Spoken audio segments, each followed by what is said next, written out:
शहबाज सरकार ने गरीब को महंगाई की चक्की में पीस कर रख दिया। फ्लोर मिल्स और चक्की मालिकान की मनमानी अरूज पर पहुंच गई।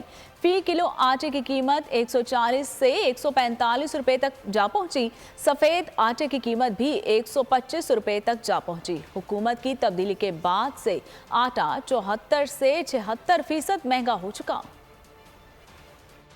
चक्की का आटा तकरीबन 130 रुपये किलो हम लोग फरोख्त कर रहे हैं और इसके अलावा मिल का आटा तकरीबन 125 रुपये से 130 रुपये तक मिल का 2.5 नंबर जो आटा बोला जाता है वो फ़रोख्त किया जा रहा है। ये आवाम का अब ये है कि बेचारी जो 5 किलो लेती थी वो 2 किलो ले लेती है, जो 10 किलो लेती थी वो 5 किलो पे आ गई है। ये तो बहुत ज़्यादा कि इसको हुकूमत ने कर ली है। पहले जो इमरान खान की हुकूमत थी उसमें फिर अल्लाह का शुक्र था। पहले हम लोग आटा ले जाते थे 5 किलो, अब तो हम लोग 1 किलो ले आ रहे हैं घर पे। भाई क्या करें, किसी भी आइटम के बारे में नहीं बोल सकते, हर चीज़ रोज़ बढ़कर आ रही है।